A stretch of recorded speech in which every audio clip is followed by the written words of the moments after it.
open to hear a motion in that regard. I would move that we appoint Mr. Hartley. Second that motion.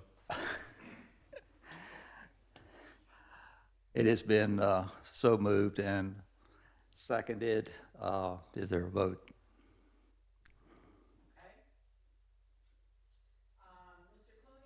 Four. Four.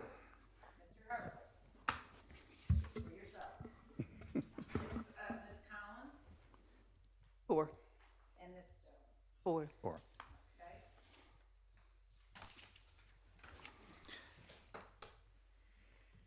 First order of business is review of the minutes. Can I make one mention as to that, something I noticed? I think it was a scrivener's error, but on page, let's see, on the second page, under public hearings, it says notice of violation appeal, and it was just a regular public hearing, so I would suggest that the board strike that notice of violation appeal. So moved. Second. Is there a vote? Is that a motion to accept the minutes as they are, striking that?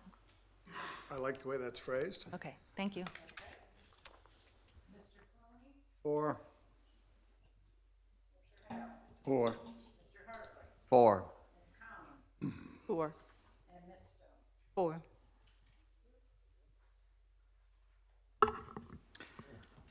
First order of business is case number 2018-191. It is the Palms East of Cape Canaveral. This was heard at the last meeting, Yes.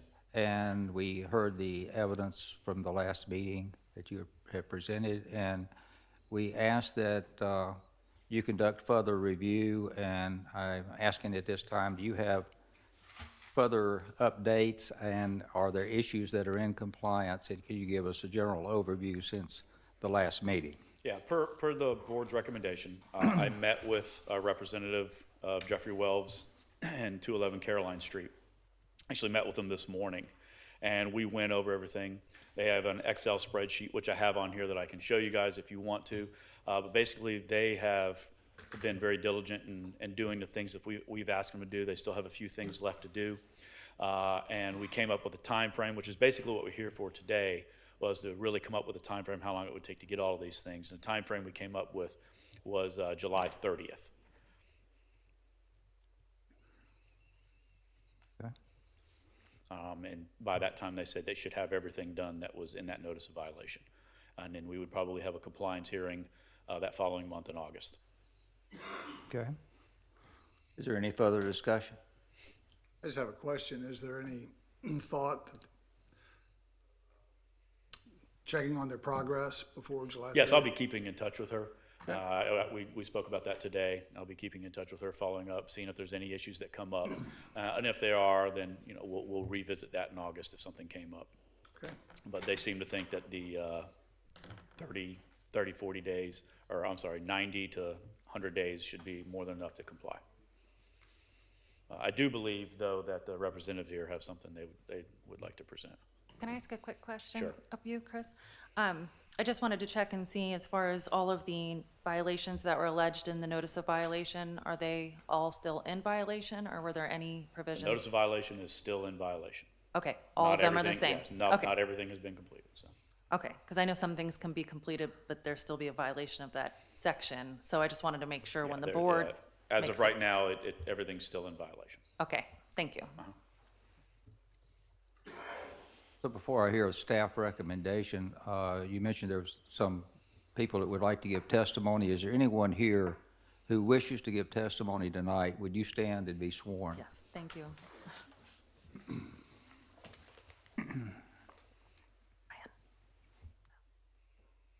Thank you. Do you hereby swear or affirm the testimony that you're giving today is the truth, the whole truth, and nothing but the truth? Yes, I do.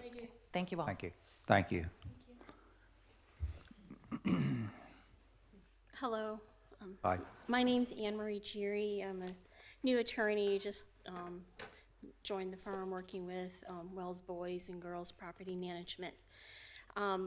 Before I get started, I just wanted to address Mr. Robinson's statement about saying everything's not in compliance. There was a question, there were many items that we've already brought into compliance. I just want to put that on the record.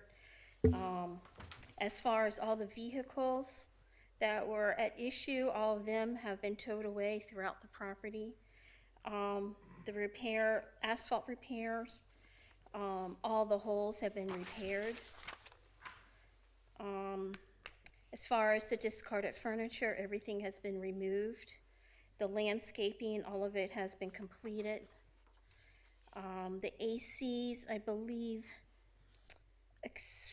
almost all of it has been done. There are 5 fences that need to be installed at Building L. Building O and P, 8 fences need to each be installed there, but as to the remainder of the buildings, that's all been completed. There's still painting to be done at many of the exterior doors. Our estimated date of completion for those are April 30th, 2019. For the soffit repair, that's taken the longest time to complete, and that's the July 30th, 2019. And the repair and replace of missing AC grates. The majority of that is completed. In Building B, we have 2 grates missing. I think that's B14 and B16. Those are 2 units. There's 1 grate missing in Building E. Building G, we have 1 grate missing. And Building K, they have to clean the grate between K1 and K30. Those are 2 different units. But as to the remainder of the buildings, all the issues with the grates have been addressed.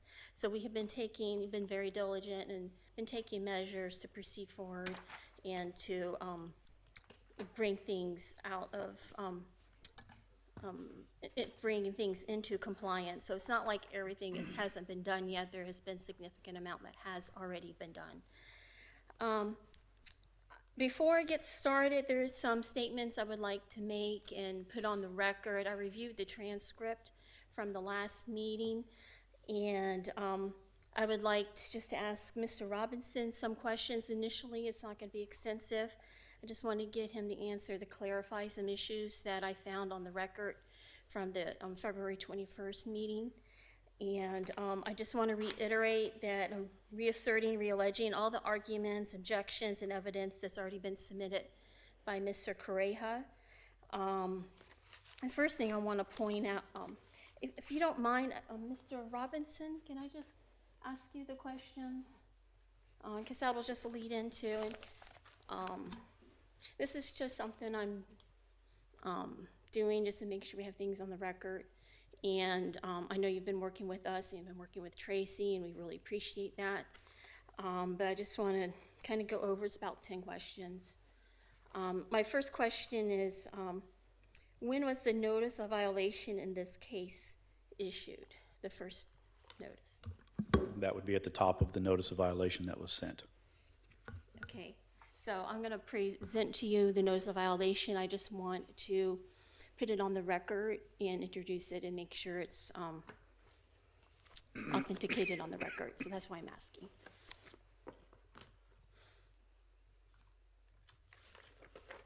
Just to mention, it is in the agenda packet, the notice of violation, so it Yes. is in the record. Right. So that date would be March 12th, 2018, correct? I believe so, if that's what it says in the notice of violation. Okay. I have in front of me the notice of violation. Can you look at that, please? You recognize that document? Yes, I do. Okay, and what is it? That is a notice of violation. Okay, and you're the individual who prepared this document? Yes, I am. Okay.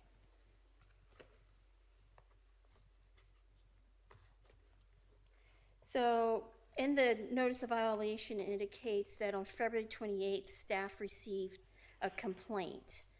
Was that complaint from the fire department? No, it was not. Okay. It was from an individual? Yes, it was. Okay. And in the notice of violation, you indicated that you observed some violations. Is that correct? That is correct. Okay. And is that the paragraph that's after, that's the first paragraph on page 2? Is that correct? My synopsis is the very first paragraph on page 2. Okay. And then you had some bullet pointed recommendations, where that's located under item 4, is that correct? That's correct. All right, and as one of those bullet point items, it says, repair damaged driveways and parking lots, correct? That's correct. Okay. And under your observations, you indicated regarding the driveway has potholes and uneven repairs, correct? That's correct. All right. And on what date did you get a call from the fire department regarding that they're alleging they couldn't access? I didn't get a call from the fire You department. didn't get the- That was brought to my attention by my superior. Okay, and what date was that? I don't recall. You don't recall?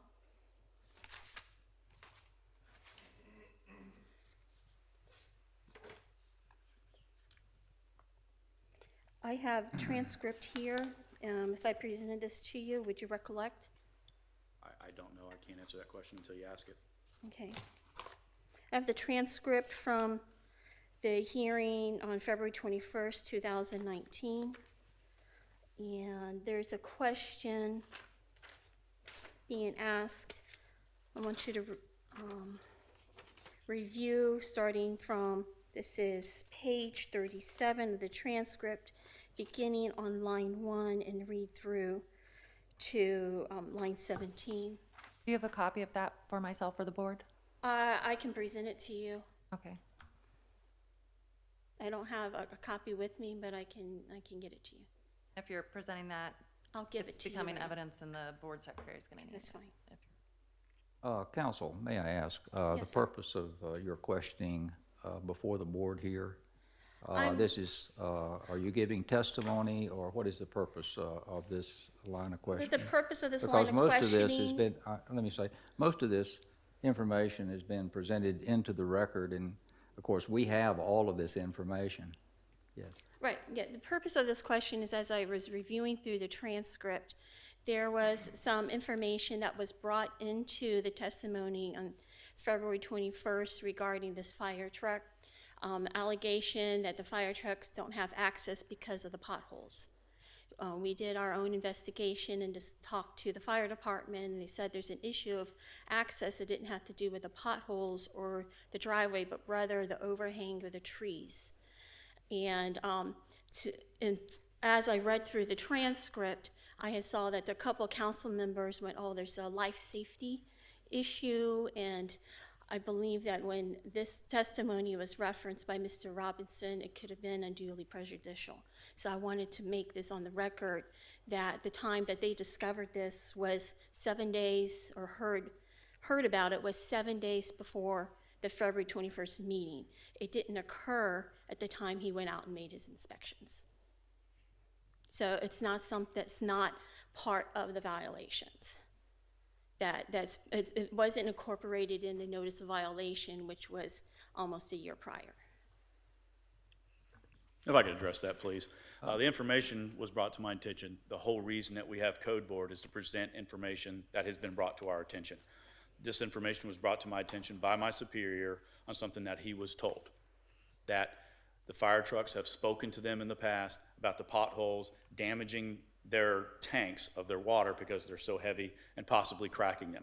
And they said that they can't bring them back there because it would damage their fire trucks.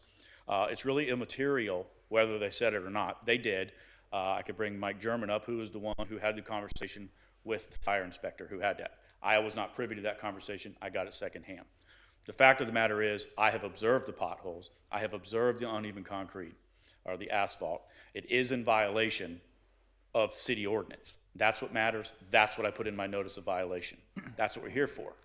So the new information that came in, I presented that to you as new information that was brought to my attention secondhand. So I'm not really sure what the relevancy of this is. The fact still remains that at that time, there were potholes and uneven pavement on the property. That has since been corrected, so I'm not really sure where we're going with this. It has been corrected. It's just something we'd like to lay down on the record. And it's a consideration and facts that should not have come into play at the But the 21st point, hearing. and I understand, but the point is, if this, you're not contesting this issue, it has been corrected. That's my understanding, so it's not something before this board that we It's- have to consider?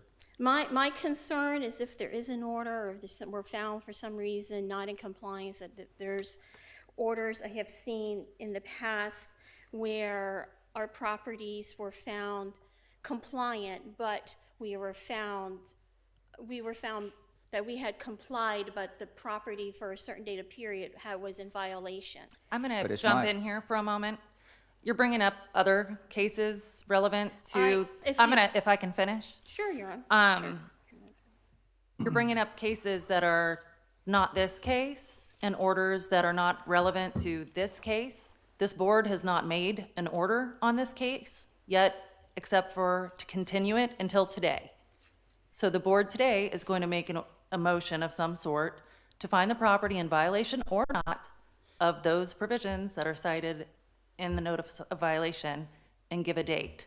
So I'm not sure what the relevancy is of discussing other cases that are irrelevant. Well, I want to put on the record that we will object to anything as far as if you do find a violation, as far as any sort of rulings or findings that they're regarding future occurrences where there is the possibility, I would like to read to you.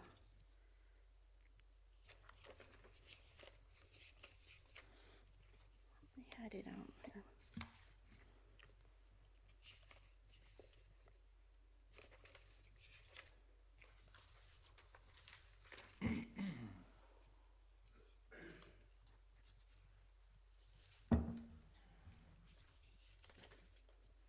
This is the language I'm concerned about, that we won't have, Are you reading from another order?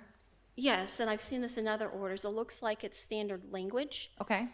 And, You're referencing something, so I'd Right. like to know what it is. yeah, the order is from case 17-166. You don't even have to specify which order if you're talking about generalized language. Yeah, okay. It says, any all future recurrences of any violations addressed herein after same have been corrected, shall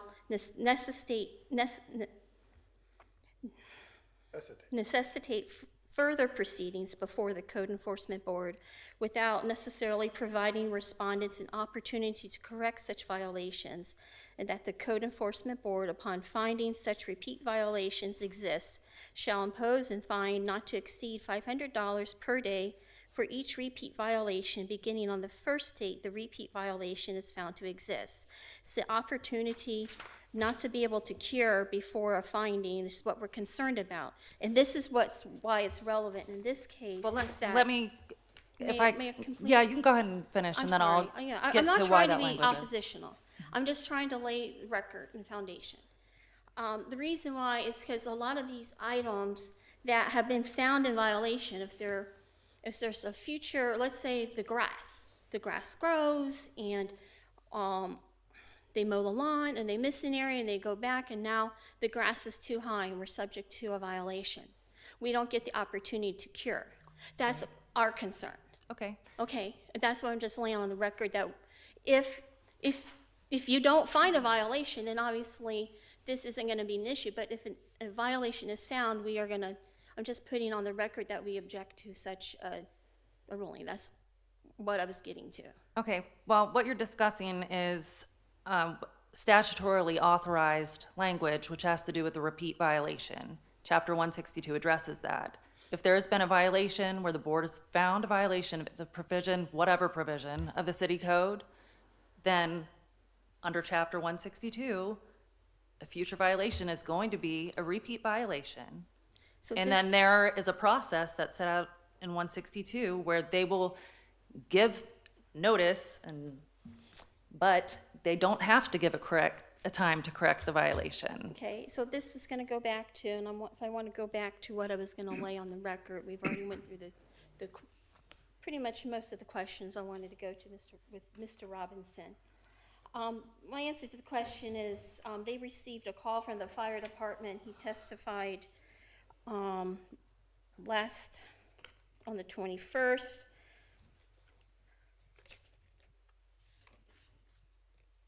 Let's see, 37. On page 37, there was a conversation. I'm sorry, I don't know which council member it was. A transcriber didn't get the name.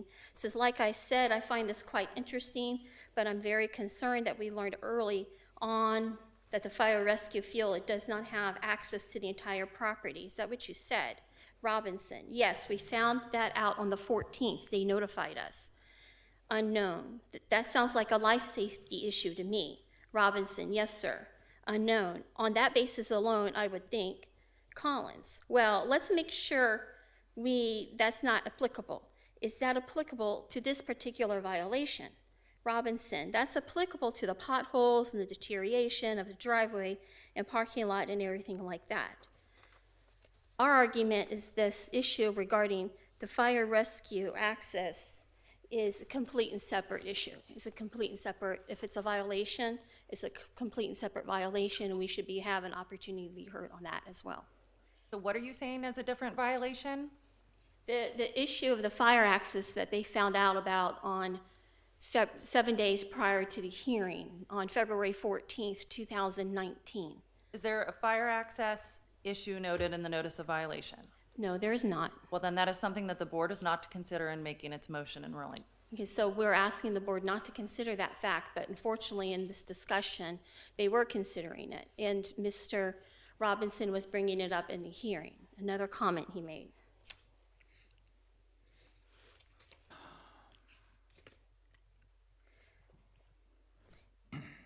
He goes, I went out today, referring to the 21st, and they filled in the majority of the large potholes, but there's still some small ones.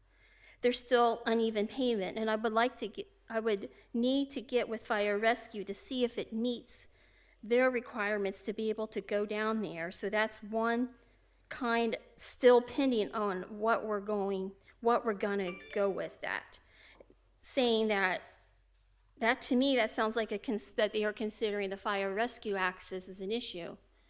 And we're just saying we object to that and that the board shouldn't be considering the issue of the fire rescue access. And if what you're saying, if that's not relevant, and that's what I was gonna argue, it's not relevant because it's not in the notice. And I was gonna ask Mr. Robinson if that was in, but the notice does speak for itself, so it's not in the notice, so it really shouldn't be considered as whether or not there's a violation, because that sounds like something that's very very serious. You know, if fire rescue can't get in and access the property, wouldn't we agree that's a major issue?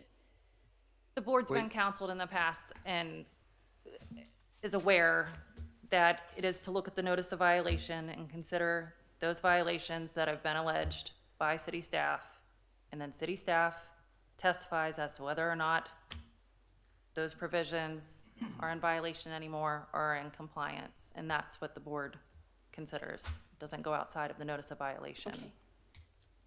All right, thank you.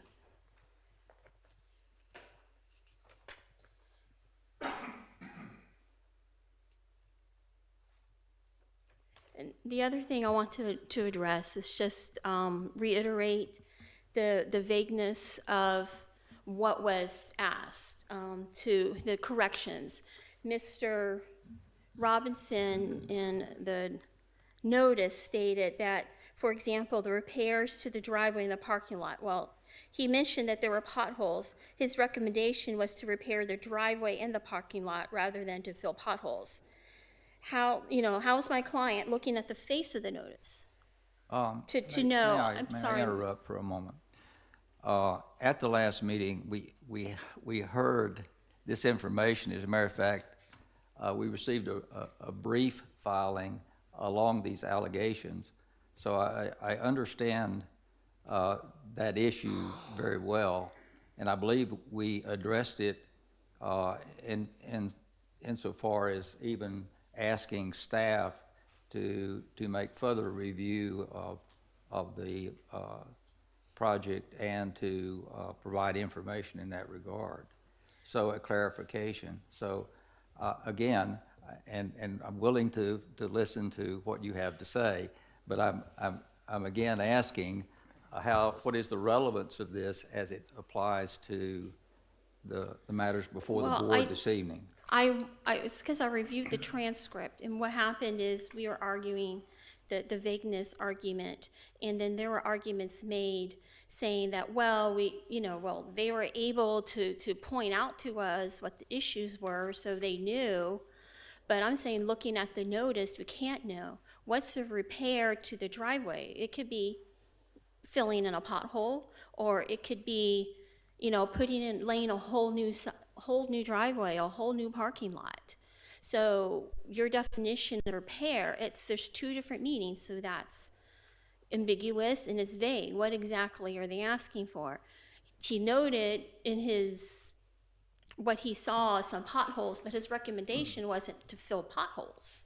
His recommendation was to repair and fix the uneven pavement. The fixed uneven pavement, the cost and the scope of the work that's going to require to do that is substantially different in the cost and the scope, the work of filling potholes. So that's why I'm just bringing that up, is to clarify and put on the record and basically to rebut what was already said. And I also just want to reiterate the time frame.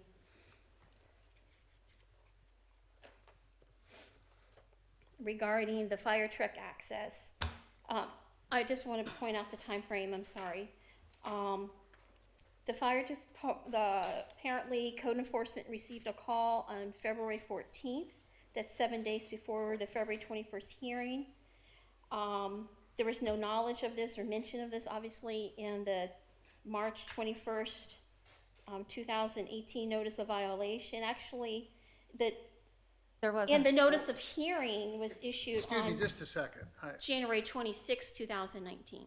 When I look at the order that was entered last month, it said that we were continuing this so that you all could meet, come up with a plan to address the violations listed in the notice of violation and give additional notice regarding same. And there is a new notice regarding same. And as to this driveway thing, the new notice says repair, I just saw it here, repair damaged driveways and parking lots. So what further clarification? If it's damaged, repair it. I don't, what is it What that's kind of unclear? repair? The word repair has a ordinary and plain meaning, I would say, that's commonly accepted. What the board needs to do is find a violation or not and give a date. As far as coming into compliance, what the respondent needs to do is stay in touch with code enforcement as they've walked the property and already discussed doing how that. to do things and get it fixed, get it repaired. I mean, that's a matter of them speaking about whether or not to fix the pothole. There have been the recommendations, of course, initially in the notice of violation, and the narrative that he had provided in that notice of violation. So are you arguing about the code being vague? Do you want to speak? May I just make one comment? Please come to the podium, yeah. Thank you. Pardon Louis me. Correjo with Wells Boys and Girls Property Management. Essentially, and to kind of bootstrap along with what Anne Marie was saying, the purpose of this, to lay the record, is as tedious and sometimes maybe repetitive as it can be. In the event the board were to find a violation and our client wants to appeal, we have to have certain things on the record for our appeal, or else it could get rejected or we'd be at a severe disadvantage. So that's one large reason for this inquiry. Now, the only other thing I wanted to add as far as a comment was with having to do with the potholes. It's my client's position that since the last hearing in February, new information came to us that the issue with the potholes, to the extent there was one, wasn't with the potholes at all, there was some overhanging trees on the back of the property, on city property, that made it difficult for the fire trucks to get back there and had nothing to do with the potholes. So that's our position. Mr. Robinson, I'm sure will speak to that if he wants. So that's all I had to say. All right, Can I- thank you for that clarification. Can I, may I ask a question? Do you mind? I mean, I'm not sure I just want to, I guess, point out that the violation had to do with the potholes. I don't believe, and Chris, if you can just answer this for me, that it has anything to do with any kind of hanging trees and access of the fire department. No, everything that they're referring to at the fire department is what came to our attention well after the notice of violation come in. It was for illustration purposes to Okay. explain why the potholes needed to be repaired. That's all it was. It wasn't another violation. It was just to show the reason why we need to have the potholes repaired. With them calling us and telling us, hey, this is an issue, I presented that to explain to the board, to paint a picture of what the issues are and why it needs to be repaired. Have the potholes been repaired? Yes, they have. Okay, did that make any of the cited violations come into compliance solely by repairing the potholes? There's a lot of things that may be in compliance, but like we've discussed in previous cases, the notice of violation itself has yet to be in compliance until everything in there is done. Well, I just want to make sure that, if any one of the sections that are cited are fully in compliance, that it comes off and the board isn't making a finding of violation as We to that. can run down those individual if you'd like, and I can answer yes or no on those. We would like that on Okay, the let's do record, that. please. And if I could just say one more thing, I'll sit down. And that's the other reason, regardless of when the pothole, my comment, not Anne Marie's, regardless when the pothole issue came to light to Mr. Robinson, the point is, what he stated at the last hearing, we believe is incorrect, and we're clarifying that. That's all, that's So our. the Are issue, you so, proffering testimony? so if I understand, I'm just saying, that's our client's position. If- Mr. Robinson's already testified that that's not, that he's testified as that or his superior told him that his superior received a call that there was a life safety issue, that the trucks couldn't get back on the property because of the potholes. Well- We're saying that our information is different, that it was based on some trees overhanging off of city property that caused the problem. we understand that, but the ruling of this board applies to the specifics of the violations and would not have applied to any overhanging trees. So we have to go by the specific violations. So that's a moot issue, okay, if I understand it right now. There's no issue involving. Yeah, the potholes. Potholes. There's no issues with the potholes at this time. Okay, would you like to go down the list? What I can show you is, meeting with their representative today, is I have their spreadsheet here. If you all would like to review this spreadsheet, I don't know if you can read it or not. I don't have my glasses on, I can't read it.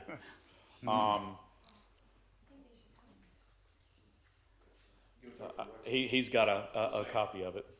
Okay, I mean, you may want to, if the board members can't read it here on the screen, we may want to pass it down if that's easier to read. And this would probably better answer your questions than me standing up here and. What I would like to do specifically to, sure. I mean, if you just want to hit the highlights on that, the point is here, I want to be able to go through the notice of violations, each section that you cited as having been in violation at the time of drafting the notice of violation and sending it out. Just go through each one, is it in violation or not?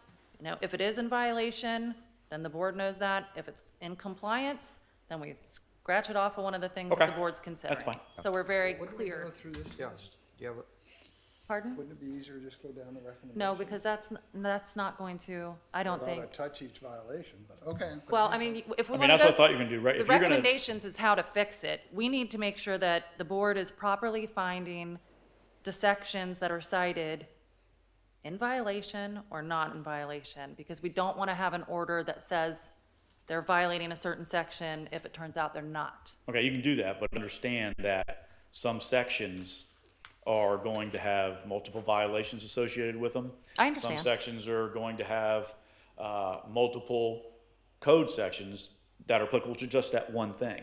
No, I know that many of the sections can touch on many of the violations, but I mean, if you just go through section 34-38, owner's maintenance of premises. Are they still in violation of that? Yes or no? Let's go to the next one. You know, so then the board knows Okay. exactly which ones are in violation that you're stating. Mr. Chair, I don't mean to step on your toes here, so please go ahead. Well, you have me confused now. We have a list here. Whose list is this? And, This was provided to me by Mr. Wells' representative okay. when I met with him today. And what are you prepared to do? Go through this list and No, I identify? believe you guys are just going to ask me the questions, and I'm going to say whether it's still in violation or not. Okay. Yeah, well, council is advised to go through the section. Sections, okay. Right, and if you all, maybe we can have a minute to look at the spreadsheet. Okay. Since it's being passed out, thank you.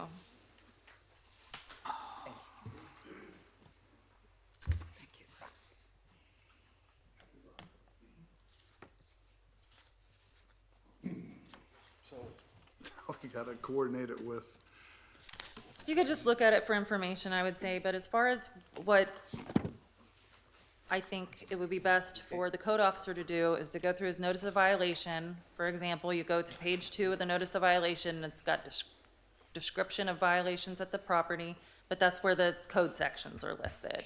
So, section 34-38, owner's maintenance of premises. It has to do with the owner or person in control of any private property shall at all times maintain the premises free of litter.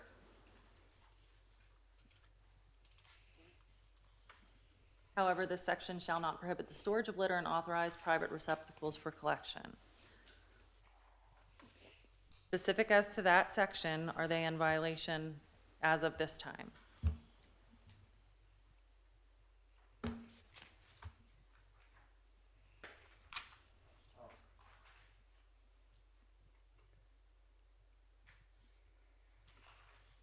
So Chris, if you could let us know.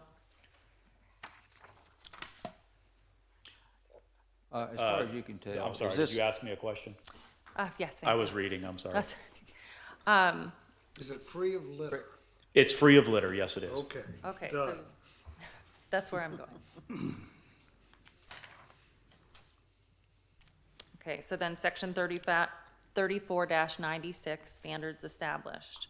If you could read through A, B, and D that are cited there and let us know whether or not each of those are in violation or compliance, so they know whether to Well, that's, consider that. that's kind of all encompassing. It is. So they're not in compliance with that section. We're still going to have to do a correlation of information from their list to the specific violation when we get down to I mean, their making the list is- determination. Can you run through this list, basically, their list? Excuse me, counsel, but we can do both things, can't we? Okay, their But list like- says all landscaping is completed. Yeah. I saw no violations of landscaping on my Okay, visit so today. Okay, let's just. 3496A. Yes. That's done. That is no longer in violation. That is correct. Okay, I didn't understand that. Okay, Okay. let's go to B. B. You're going to have to ask a question because I don't have that sitting in front of Is me. the exterior maintained in a clean, sanitary, and safe condition? I want to make sure that you have a copy of the notice of violation. if I we're can going get it. through this.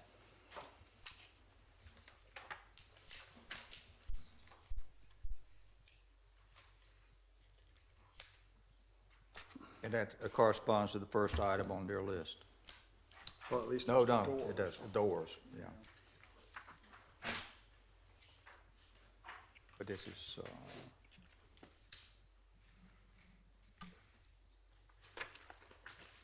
I have an extra copy if you need one.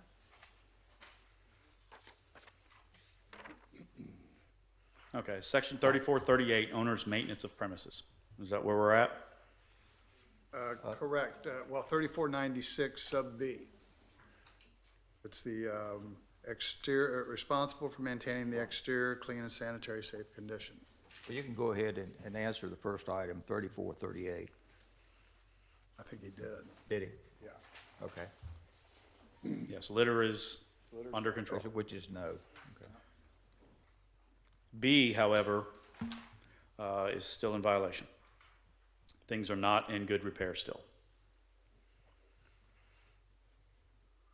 An example would be the structures that the vehicles park under have not been repaired or removed yet. Soffitting has not been fully repaired or replaced at this time. Not all doors have been repaired or painted at this time.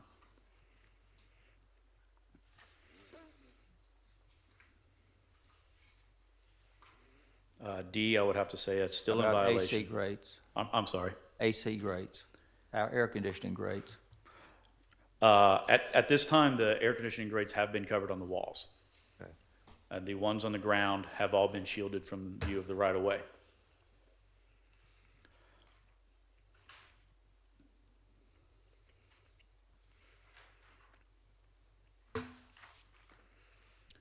D, they have not come into compliance with that yet. There's still a deteriorating influence on the neighborhood due to what I just mentioned.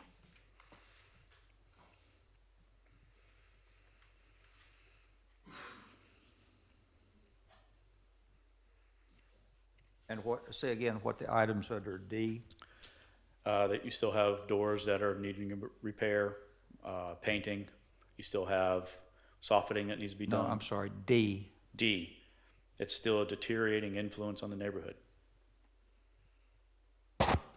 D, the word here is a blighting or deteriorating influence on the neighborhood. Got it. Those things that need to be repaired would meet that.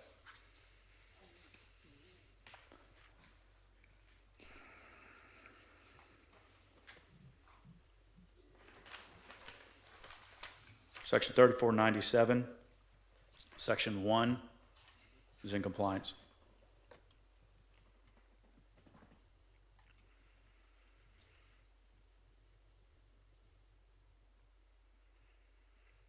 You said that was in compliance? It was in compliance. Section you. number 2 is also in compliance.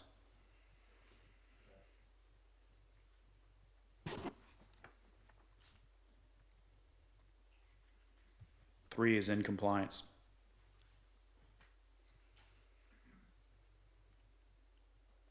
Seven is in compliance.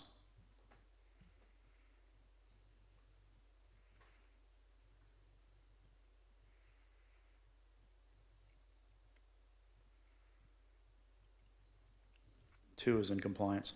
B2 is in compliance. 3 is not in compliance due to the parking garages still in a dilapidated state.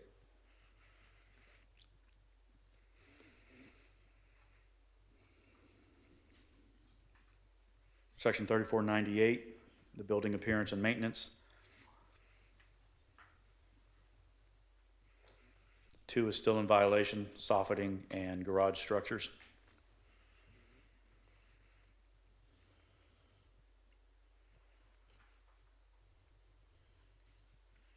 Three is in compliance.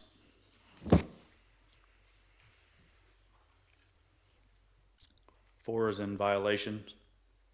Same things, soffitting, doors, and garage structures.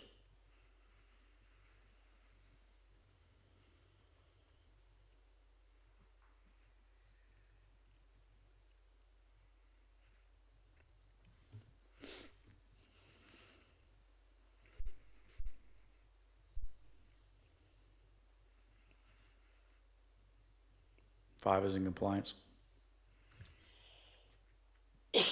6 is still in violation.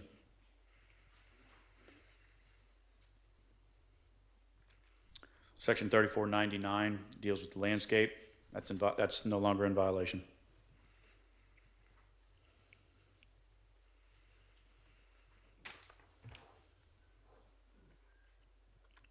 And Section 34122A, public nuisance prohibited, that is in compliance.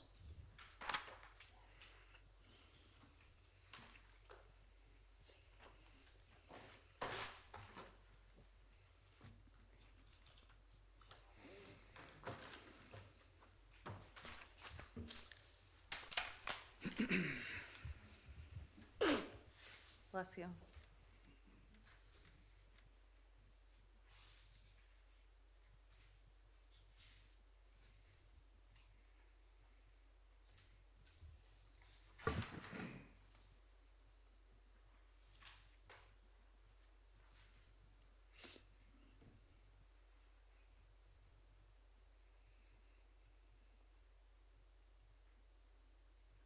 Is there further questions or discussion from the board?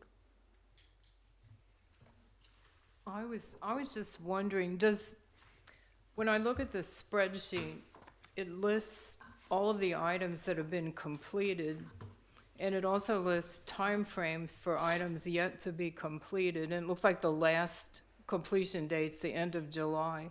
Does the spreadsheet's list of everything that needs to be completed satisfy the requests of things that need to be done? Does it satisfy what's being asked? If everything done on the list is completed, yes, it would satisfy it. But I wouldn't really be able to answer that question until I do an on-site inspection to see if it's satisfied. But I believe what she's asking is this list that shows items to be completed, if those were all done, would that finish all the Yes. violations? If everything on this list was completed, they would be in compliance.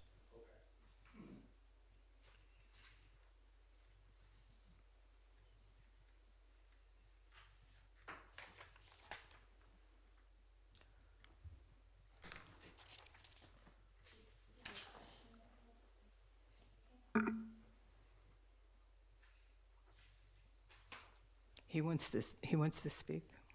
Yes, I'm sorry. If I got 10 seconds, I promise. Uh, If I have 10 seconds to Yes, say something in response to yes, Mr. ma'am. Ross. One, as far as Anne Marie spoke about the vagueness, one glaring example Mr. Robinson mentioned was deteriorating influence on the neighborhood. I mean, what in the world is that? No one knows what that is. And then my other point is, Mr. Robinson said that there are ordinances, multiple ordinances that can go with one alleged violation, or there's multiple alleged violations that can go with one ordinance, or multiple that can go with multiple ordinances. And that goes to one of our main objections to this hearing is that the notice is deficient. It shouldn't be the property owner's, it's not up to the property owner to determine and go through that and decipher which ordinances are applied to which alleged violations. That needs to be clearly laid out. It's an underpinning of due process, and for that reason, it's our position that the notice is deficient. I would like to just, I could answer that. It is clearly laid out in my recommendations. I mean, it flat out says in my recommendations what needs to be done to come into compliance. If everything in the recommendations is done, they're in compliance. The ordinance and the sections that I apply to, those are the ordinances and sections. As you can see, litter and tall grass and weeds encompassed 3 different sections of our ordinance. So I put all 3 of them in there. They all apply. That's why we do the recommendations, to explain to them what they need to do to comply. And I don't think there's any vagueness whatsoever in the recommendations. But I challenge anyone to know for certainty which alleged violation goes to exactly which ordinance. We can guess, and we can make a, kind of. would you come to the estimate. microphone, please, if you're going to speak? Thank you. I challenge anybody to say, okay, this alleged violation is definitely this ordinance, and not that one, and not that one. That's our point. We need to have, okay, violation, what's the ordinance? It's like you get a speeding ticket. They don't tell you, you got a speeding ticket here. They write down the exact statute number on your ticket, so you know what your charge is. That's required by due process, and my client's not getting that in the way the violations are crafted on the notices. I would like to ask you are you saying that, I don't see anywhere in 162, in chapter 162, which addresses code enforcement, where anything specific is required in the notice of violation. Obviously, procedural due process involves notice and an opportunity to be heard. You all have noticed, you have the notice of violation. You've been heard now, you've been heard the other month, so I didn't know. Yeah, and I don't know if you had an opportunity to read what we submitted. Maybe not, that was at the last hearing. I know you weren't here, but yeah, exactly. Procedural due process is notice, opportunity to be heard, but it's got to be adequate notice. And part of adequate notice is knowing what is being alleged against you. We don't have that. We don't have the specific allegations referenced to the specific ordinances. Yes, we have, and even the way it's worded, he gives a narrative, he lists out, these ordinances, and then we have these recommendations. Nowhere to say, okay, you're in violation of section 1-3, which requires you to do this. We don't have that, and it's our position that that's what's required under due process, and to have adequate notice to address the charges, or address the allegations. Thank you. It was my understanding that council last time went over procedural due process and substantive due We did. process with you all too, so I don't want to, Yes, we have that information here. Does the staff have a recommendation for the board? Yes, sir. Let me get to it.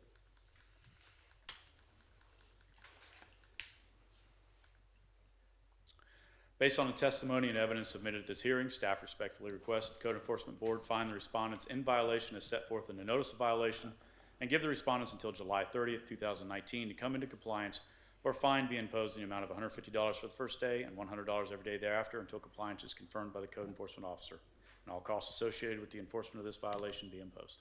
can I ask you if your recommendation is being amended, if you will, to the ones that you noted in the notice of violation are The currently date I in have there violation? is per the discussion I had with their representative today. If you look at that spreadsheet that you have there, the last one, the latest date that they have that they need to be completed is July 30th, 2019. I'm not worried about the date is not particularly what I'm asking about. What I'm asking is your recommendation says that you request the board find the respondents in violation as set forth in the notice of violation.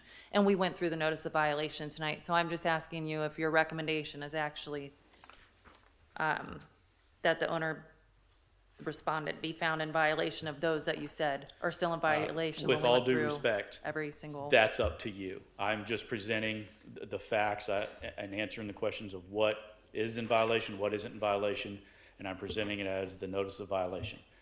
If you want to break it down further, and that's how you want to do it, that's up to the board to do.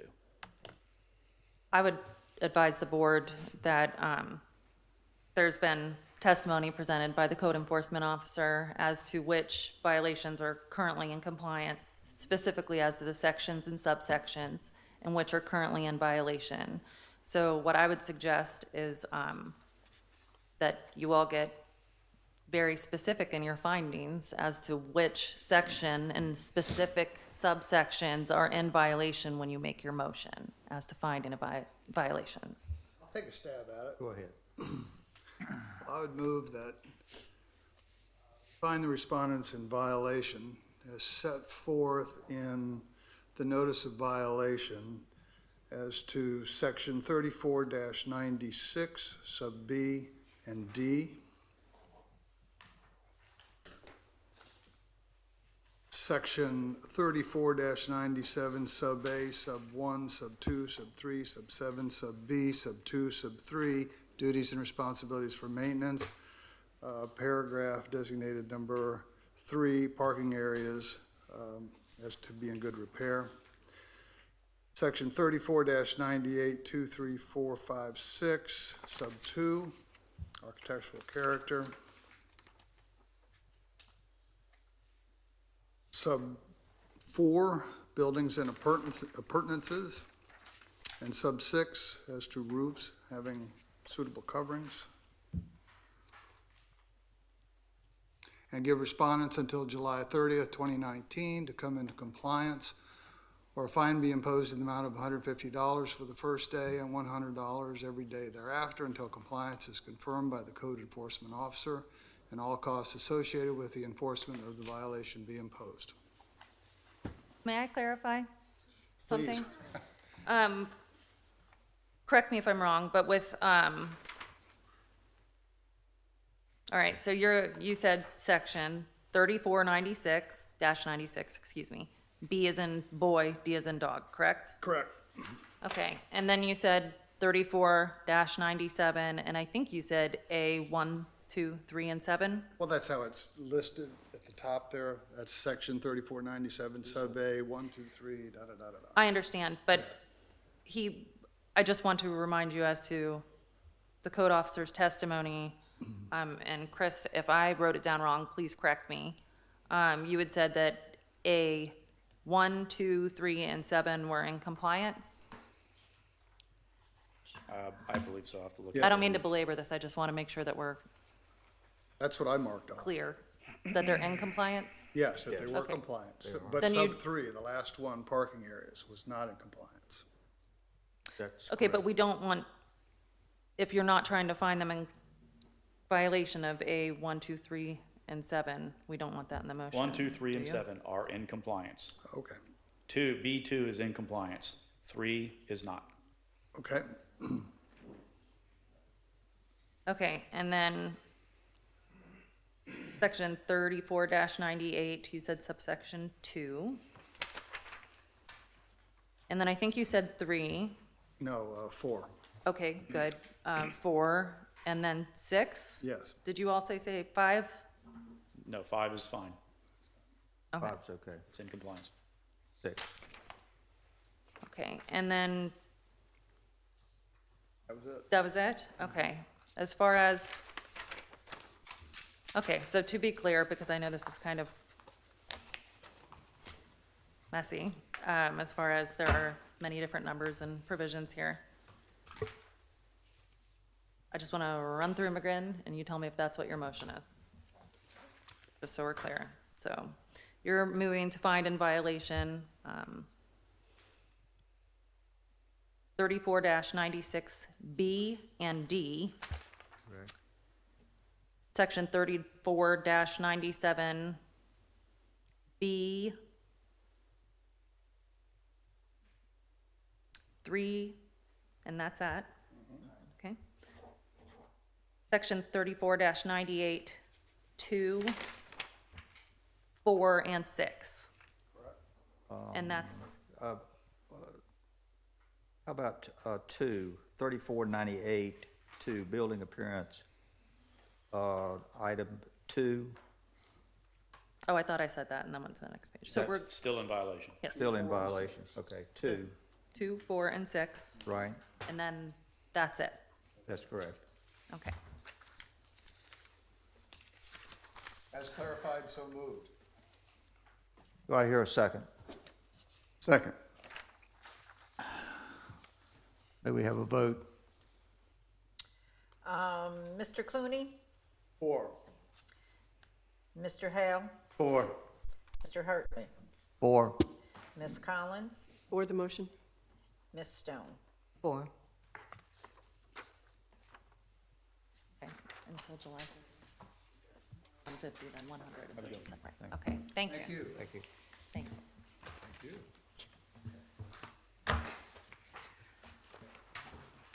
Okay, we're ready for the next case, which is case number 19289.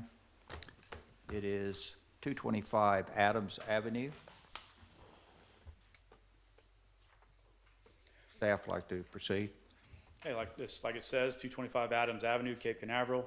Legal is on the board. Parcel ID is on the board. Violation is for tree removal without a permit.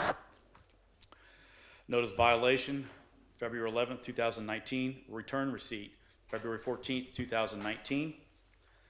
Notice of hearing, March 7th, 2019. Return receipt, March 9th, 2019. This is the property here at the southwest corner of Adams and Orange Avenue. The trees were removed in the southern portion of the property. In that photograph, that looks, there's a dark colored vehicle parked there. It is right to the south of that vehicle where all those trees that you see are no longer there. February 8, 2019, during a patrol of the city, staff observed recently removed trees piled along the side of the road just east of 225 Adams Avenue. Further inspection revealed 8 trees had been removed from the rear of the property at 225 Adams Avenue. Staff attempted to make contact with the resident, but no one answered the door. February 11, 2019, staff contacted city arborist Tim Davis for a report on the trees removed. Tim informed staff that he saw Leland's Tree Service at the property a few weeks prior. He stopped and spoke with Leland, who told him he was there giving the owner a quote to remove the trees. Staff received a report from the city arborist and a notice of violation was sent to the property owner.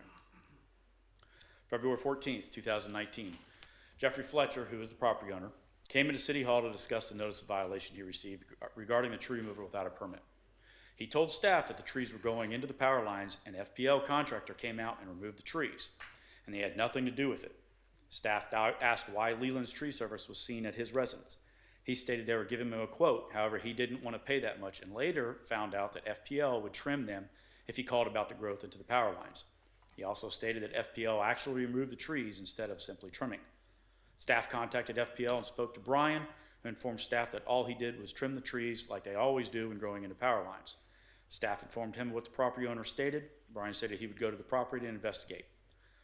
Brian later contacted staff stating he had spoken with the property owner and asked why he was telling city FPL to remove the trees. Brian informed staff that the owner admitted to hiring a company to remove the trees and told the city FPL remove the trees to avoid fines. This is the tree hazard evaluation form that Tim Davis did. Let me know if you're done reading it, and I will go to the next one. There's a total of 9 pages of this, so. If I'm reading this correctly, these are sable palm trees? There were sable palm trees, there was a ficus tree, and then there was another tree, and I forget what he had called it, but it should be in here. He's got his notes right here, if you want to read that right there.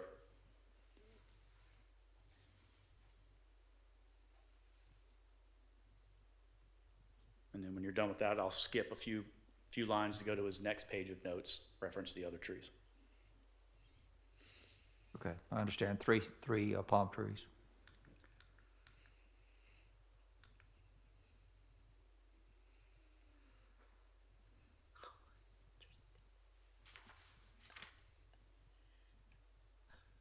And this one was the ficus tree. What is the significance of the ficus tree being on the invasive species list in terms of this violation? In terms of the violation, it's a Yeah. tree. Yeah. But we don't know, what if the tree had been removed and I didn't discover anything sitting there? We wouldn't be able to identify what kind of tree it was. Okay. If you're ready, I can continue on to his third and final report.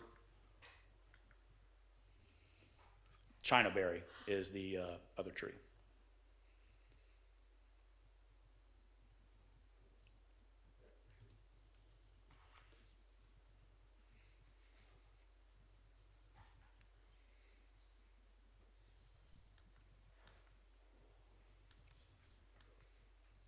And then his final one was pepper trees, which are on the invasive species list as well.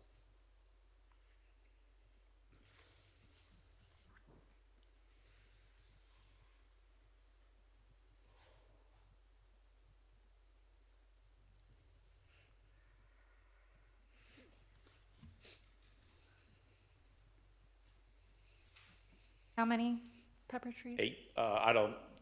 I believe there was one pepper tree, the one ficus tree, the one Chinaberry tree, and the rest were saber palms. If my memory is correct, there could have been more pepper trees. But the pictures will reflect all that. And it's really irrelevant what kind of trees were what. Any removal of any tree, whether it's on the invasive species list or not, requires a permit to remove. It just dictates whether it's going to be a no-charge permit or you're going to have to pay for the permit. That's the only No difference. charge for invasive. If it was invasive, it would be a free permit. Gotcha.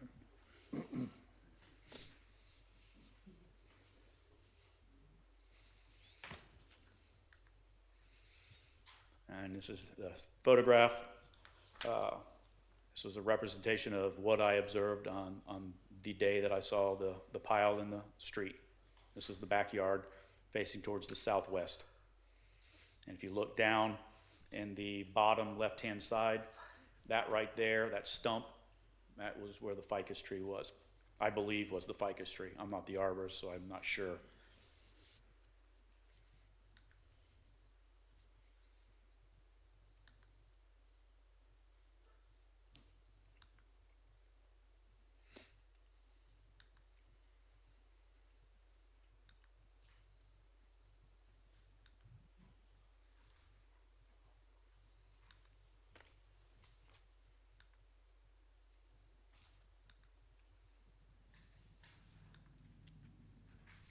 This is looking at it from the sidewalk to the rear of the property, facing northwest along the fence line.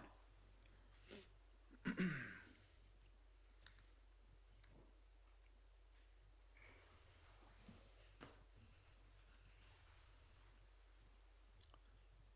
you don't have any further questions, I'll turn it over to anybody who'd like to speak from the property. No, I was not. He has not been sworn in yet. Thank you. Do you hereby swear or affirm that the testimony you're going to give is the truth, the whole truth, and nothing but the truth? I do. Thank you, sir. All right, my name is Jeffrey Fletcher. I live at 225 Adams Avenue. And there was a lot of discrepancies in what Mr. Robinson just said. Number one, I have a FPL work authorization right here that was dated on 1/18 of 19. It says remove, and then it says top palms 3 below common lines. Remove all debris. Okay, so therefore, me saying that I called FPL or said that they were the ones that cut the trees down just for me to avoid fines is an absolute untruth. I am the proud owner of 2 permits right now. One for a fence that I need to have inspected, and one for a 40 by 20 building that I'm having put up in my backyard right now. These were invasive trees. Yes, I did make a mistake. I did not come up and get my free permit. Reason being is because I called the power company to come out and inspect the trees. And there is still a Brazilian pepper tree growing around the transformer that it was tangled up so badly in that there was actually smoke come out of it at one time. Not only that, was it creating a hazard as far as my wife was actually scared to let the dogs out in the backyard because of that stuff growing up all around there. That's irrelevant. However, those trees, half of them were rotten. They were falling down. They were intertwined with a chain link fence that ran between mine and my neighbor's property, adjacent behind me. He is absolutely ecstatic that those pepper trees are gone. We've got a brand new fence up there. I have no problem planting trees. We are good stewards to this city. We love this little town. We want to be people that are respected here. We did not do anything intentionally to deface this town or to try to violate anything whatsoever. I've got the paperwork right here that proves that. Mr. Fletcher, do you wish to enter that into evidence or have the board review that? Absolutely. If you'd Would like you to. need it? I don't know if you need to keep it. We have to take it away or make a copy. We do have to keep whatever you submit, but they can probably, somebody can make you a copy. Okay, but I would like for y'all to look at it. Well, then if that's something you'd like to submit as evidence. Okay.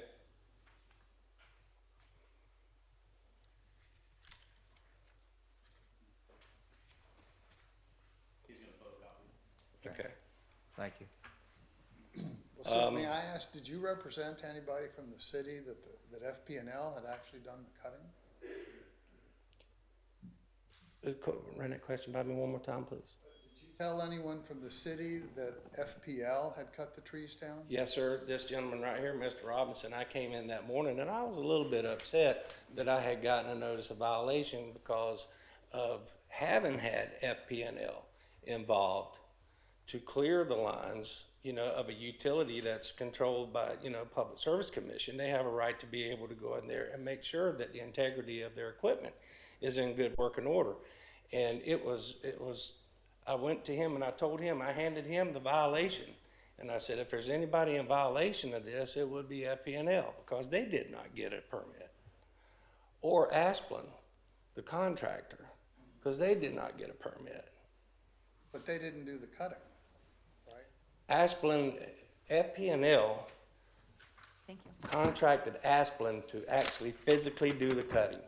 Oh, Asplin is a contractor for FP&L that clears out their lines and their trees. They have been for a number of years. seen the trucks everywhere, sure. Exactly. So that's who did the cutting. You didn't cut them down. No, I did not. No, sir. I just had neck surgery. Within the day that those trees were cut down, I had neck surgery that morning.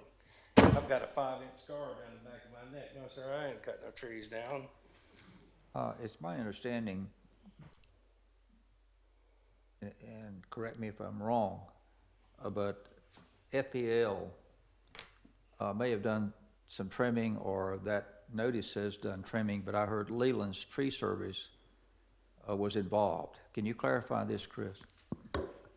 The only involvement of Leland's Tree Service was our arborist knew who he was and saw him in the backyard a few weeks prior to the trees getting cut down and asked him what he was doing.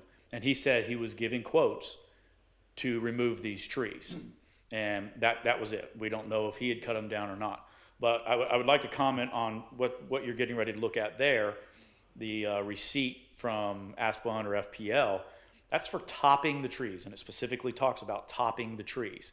They don't need a permit to top the trees. It's utility service protecting their power lines like he had suggested. The issue was somebody went in after the fact and removed the trees after they had been topped. That's what is at issue here. Well, but it was not the homeowner who removed them, right? I personally did not remove it. Well, you didn't have it done. All you know is you told FPL about these growths and the trees fell down. That's all you know, or were cut down. You know, I'm trying to understand. Did you pay someone to remove those trees?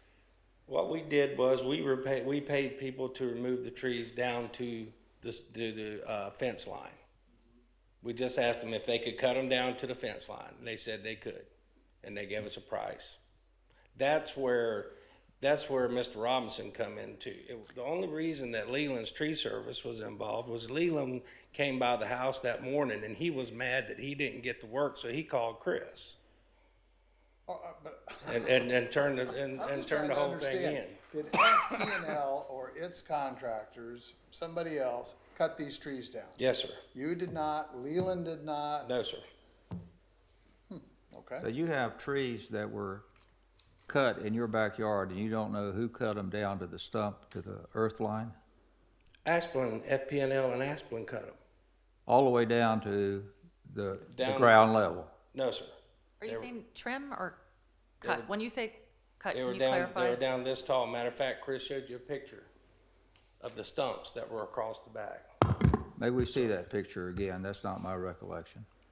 I thought I just heard him say that they came and trimmed the trees and that he did hire people to come in and trim them to the fence line. The guys that were already there, I did not hire anybody to come in. They were already there. These palms were grown way up into the power lines. Everything was grown into the power lines. Well, I mean, I'm not, These are the stumps right here. This stuff right here. Can you see that? which one? It's right here.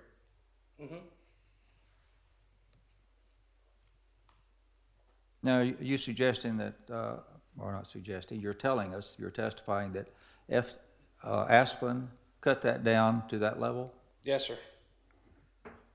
That one there they did, but if you look at the ones in the back, they're just down to the top of the fence line. And that was probably done because otherwise they would get into the fence. The fence was grown into the trees.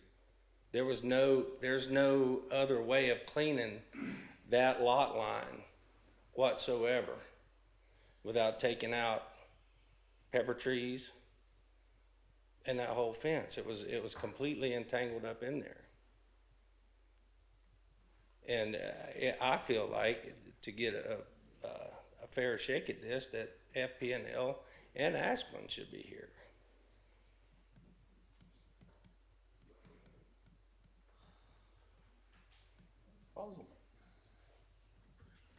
Board, if I may, we can continue this and we can have Asplund and FPNL here. I'm presenting the facts that were presented to me. Based on what he just said, however, he did have the guys, after they topped the trees, come in and further top them. Whether money exchanged hands or not, the property owner asked them to continue cutting trees. Asplund and FPNL, on another note, would not have cut the ficus tree down because it's not intruding on the power lines. So the property owner was directly in the removal of the trees. He may not have physically done so. He may not have paid anybody. I don't know. The fact is, through his own admission, he had them further cut the trees outside of their normal duties. But like I said, we can have Asplund and FPL representative here, and they're going to tell you the same exact thing that I'm telling you now. Well, but the section, the permit says that if the property owner retains a contractor to perform the tree removal, the contractor's responsible for getting the permit. That's what this says. So why is he responsible? Because he's the property owner, and Section 162 of the Florida State Statute says that we issue the property owner. But if And I caught him after the fact. I can't issue somebody that I don't know who it was. Okay, but it says if a property owner has retained a contractor to perform the removal, it's the responsibility of the contractor to get the permit. But he did not obtain a contractor. Right. What's confusing this issue for me is you have, we don't know who exactly removed the tree. Well, the evidence is. Except it's the owner's property. Trees were removed, but he has testified that FPL, through their contractor, removed the trees.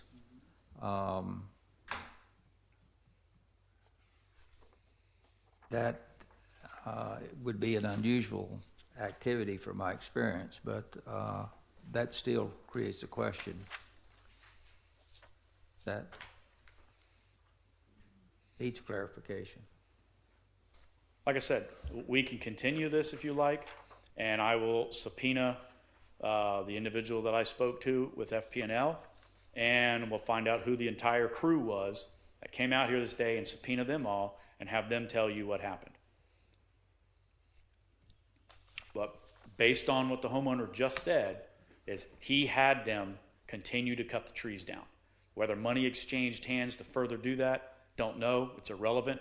The trees were removed at the request of the homeowner. Therefore, he was his contractor asking them to remove it. Well, I think the intent here is if a homeowner has a contractor do the work, the contractor's responsible for getting the permit. That we're here because there's no permit, right? That's correct. So if he didn't do it, and FP&L's people did it, or their subs or their contractors did it, it seems to me the intent of the ordinance is that they should have known to say, well, glad to cut it down for you, but we have to get a permit. Well, They the didn't intent- tell him that. It's my understanding that the contractor, as a contractor, I won't say an agent, but as an independent contractor, has a duty and obligation to get the permit on behalf of the owner. But it is the owner's obligation to see that that permit is obtained, and that permit normally is posted on the property.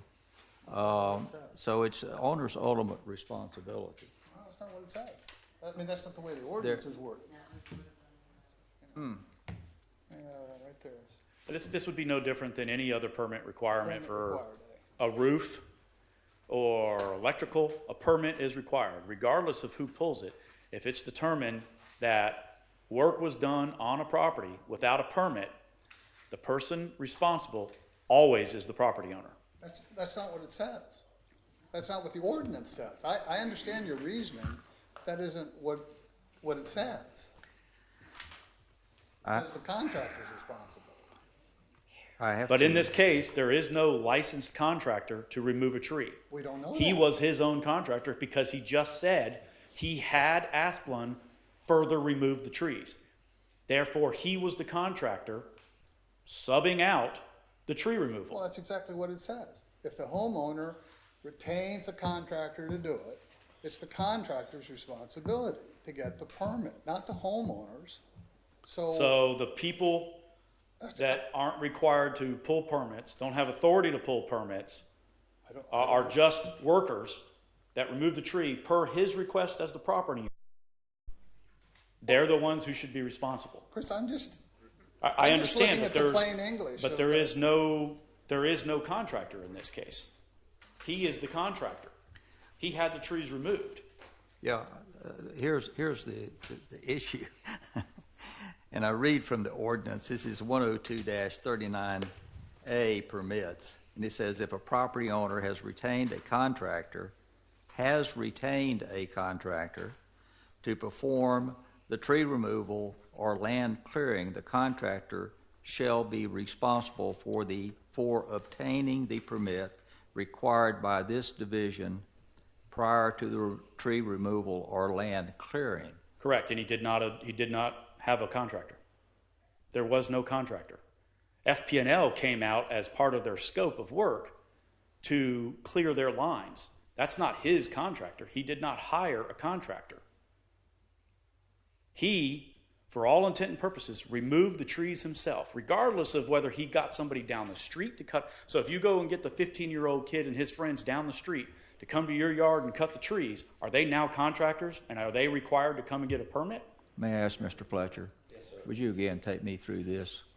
You had you contacted FPL, is Yes, that sir. correct? Yes, sir. Actually, I contacted them twice. Okay. They came out the first time and denied it. And I brought them back out the second time, and that's when they okayed for the trees to be cut. Okay. And to what extent did they trim your trees? That I cannot personally tell you because I was at a doctor's appointment that morning. I had just had neck surgery. My wife handled that while I was gone. When I got home, the trees were down at fence level when I personally got there. But she called me and told me that we could get the trees cut. And yes, we did hire to have them cut, but they were invasive trees. And I promise you, beyond the shadow of any doubt, that. All right, excuse me just a second. You did hire to have them cut. Yes, sir. Who did the cutting? Asplin did it. So you paid Aspen. Yes, sir. And how much did you pay them? We paid them $1,000. So you did hire a contractor to remove your trees. Yes, sir. And it was Aspen. Yes, sir. Thank you.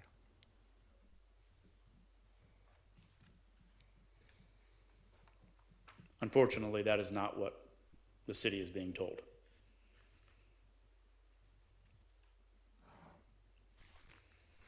By whom?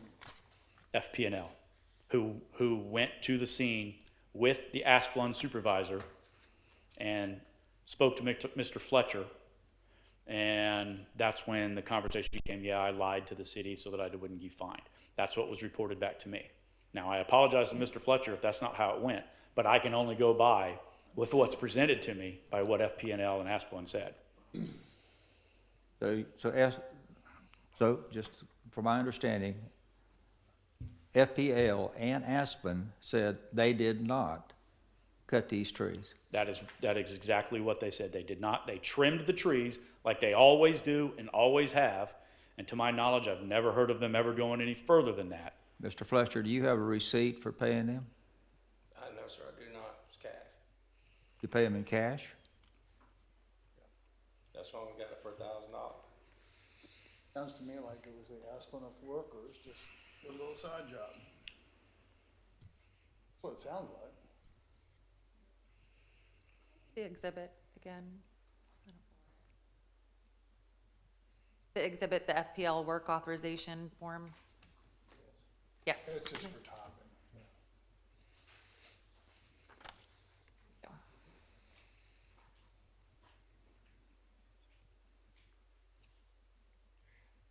But to add to what Mr. Robinson was saying, when the gentleman came back out afterwards, after the trees had been cut, it was two Asplin representatives. There was no one there from FP&L.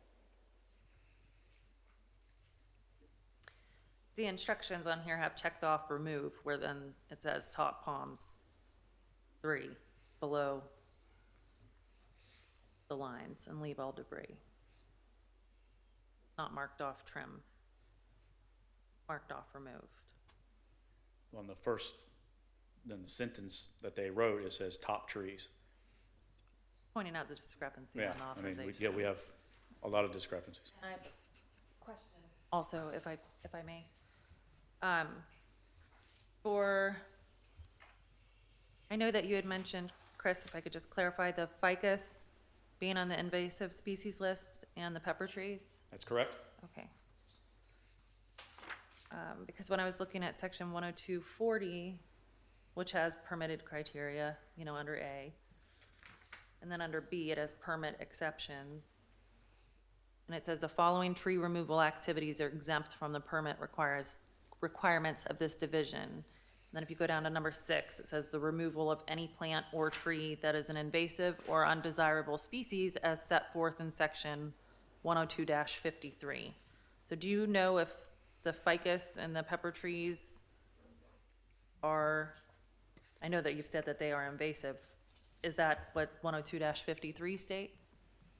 No, it states that it still is required to have a permit. Whether it's invasive or not, it still is required to have a permit. It's just the only difference is the permit will be a no-fee permit. That's the only difference. Okay, well, what I'm reading in the code is just that's listed under permit exceptions, like I stated. So it says the removal of any tree that is an invasive or undesirable species as set forth in 102-53. So I was wondering if you could provide, whether or not those two are listed in there for the board, or if you have the arborist here to address that.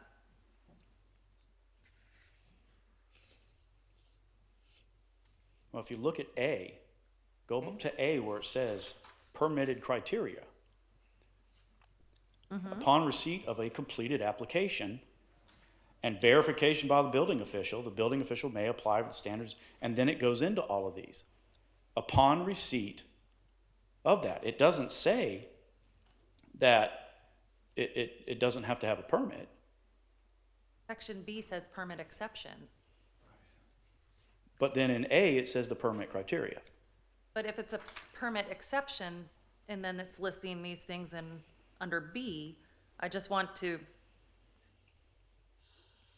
the board has to be able to make its decision on competent and substantial evidence, so I'm asking about whether or not the ficus and the pepper trees are listed in section 102-53 as an invasive or undesirable species, because if they are, it would appear to me in reading the code that they fall under a permit exception.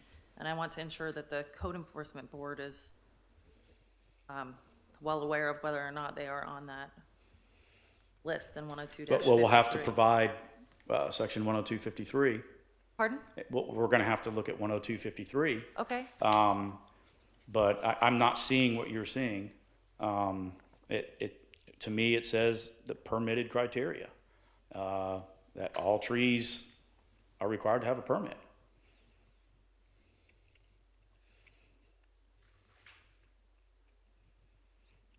I just don't see, it just says undesirable trees. And at 102-53 Where, is just going to discuss undesirable trees.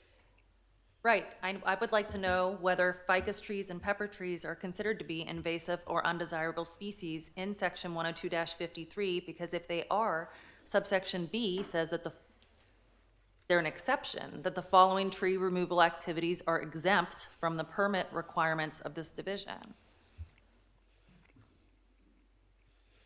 Okay, well, I'm gonna have to go look all that up so that we can provide it then, if that's what you want to do.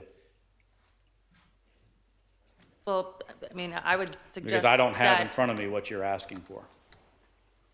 Okay, and I understand that. I just need to ensure that when you're saying that it's an invasive species, Officer Palmer says that he can answer your question. okay.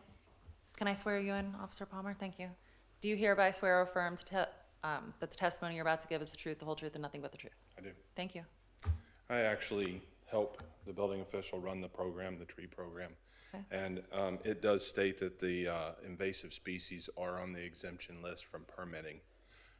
However, we do not know it's an invasive species until the arborist goes out. The arborist doesn't go out until a permit application is submitted. Once the permit application is submitted, the arborist goes out and says, yes, this is an invasive species. At that point in time, what we do is, so we can inspect afterwards, we issue a no-fee permit for that. If none of that's done, if the beginning of this section where it states permitting for trees doesn't happen, we don't know that they're invasive or to any of that effect. What's in question here is yes, are there invasive trees removed? We'll give you, yes, there were invasive trees removed per the arborist after the fact. The other thing is there were actual trees, there were palm trees, and there was a cherry blossom, I think, or something to that effect. There were actual trees that were removed. Those actual trees required a permit. Those actual trees never got a permit.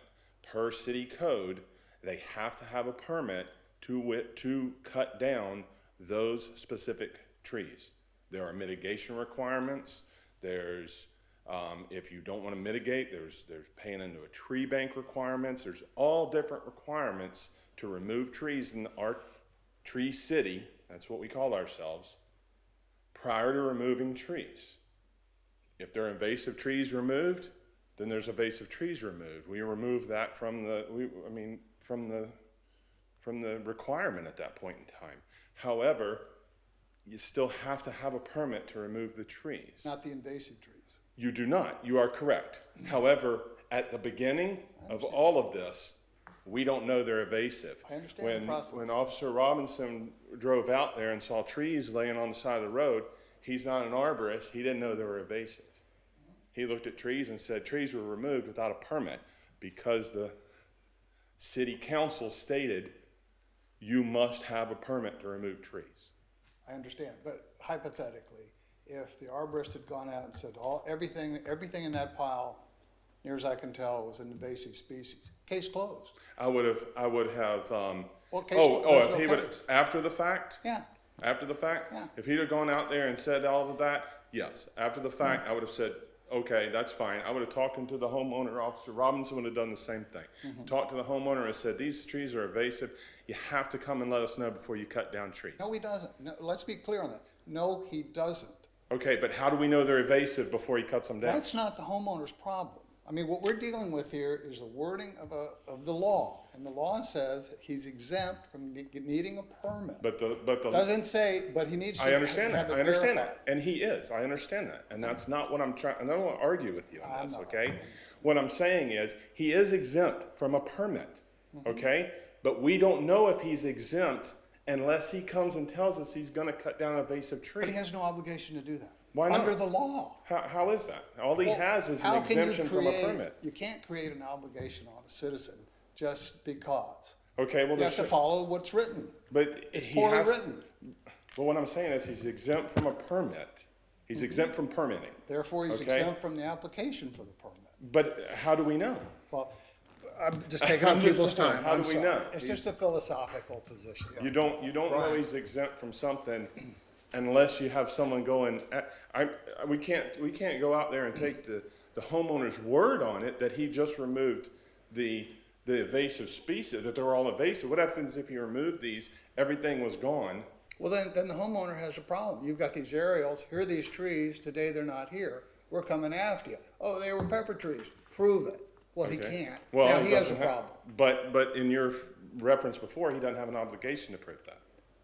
No, he doesn't have an obligation to get a permit or apply for a permit to remove a pepper tree. Your arborist has established his defense as to the invasive species, because Okay. he's identified them. If that hadn't happened, and you just came in and said, there's 5 trees missing, he'd have a problem, because we wouldn't know they were invasive.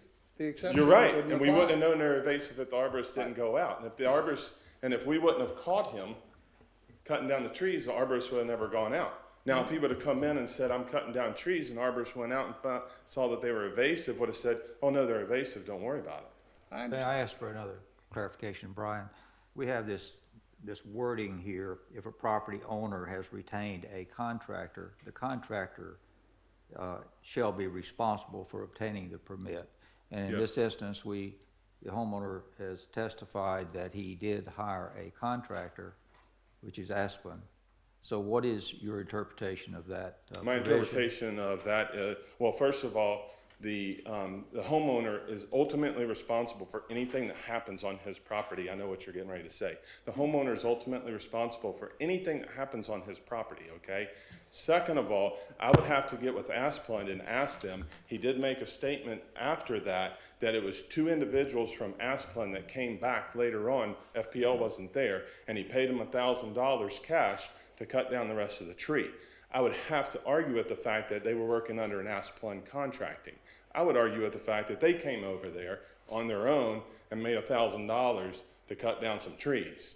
So I would have to I get think with that's exactly what happened. well, I would have to get with an Asplund supervisor and find out, because if they weren't working under the contracting of Asplund, then he didn't hire a contractor. He hired 2 guys off the side of the street wearing Asplund shirts to cut down his trees. Oh, it's cutting it a little fine. Well, I'm just saying. You're saying that he's hiring a contractor. Normally, when you hire a contractor, you get a contract, you get, they come in, they get their license, I they know a come few in, they cash pull permits, they do contractors. stuff like that. We had an individual over here that laid a pavement down to make a parking lot. It was leftover pavement, and the workers took it upon themselves to work outside of the person that they work for to come and pour his driveway. It's the same thing. No. Yeah, it is, Well, I because don't- they were contract. They had the shirt on. They had a shirt that said, "I'm a paving company." Does the code that goes to pouring a sidewalk, does it say that it's the responsibility of the contractor to get the permit? No, that's I not what don't I'm know. talking about. I'm talking about the fact that they were working not as contractors, they were working as individuals. Well, they're And I would have contractors to to him. argue that these individuals that he paid were working as individuals, not as a contractor. That's just I my understand. statement. I get it. Mr. Chairman, may I make a request? I'm over here, Mr. Chairman. Yes, please. Obviously, I don't know how productive this is going to continue to be this evening.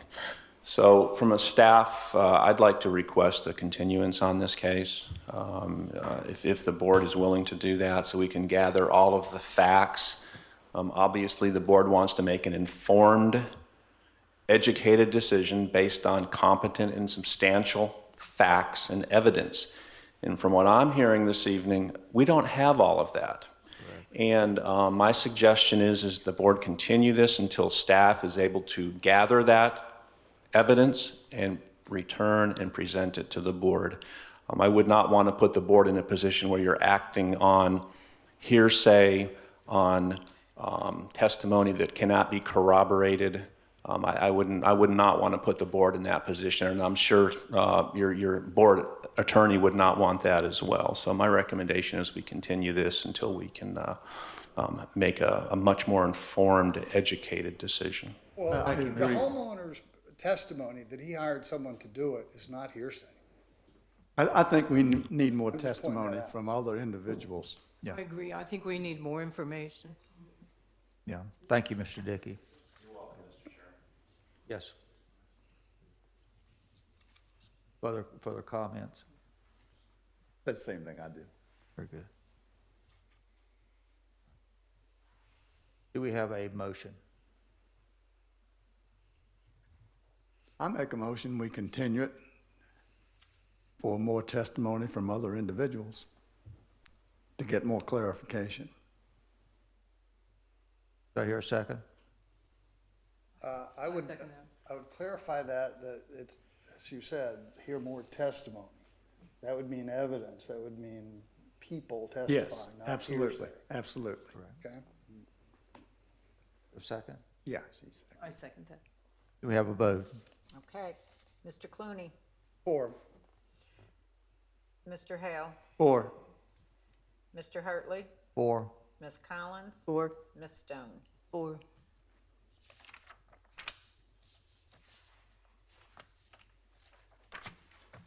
Motion is passed. Is there further business before the board? That's it. If not, we stand adjourned. all right, that's quite, that's a legal quiz. It is. That's a question on law school exam. That's 22. Really good.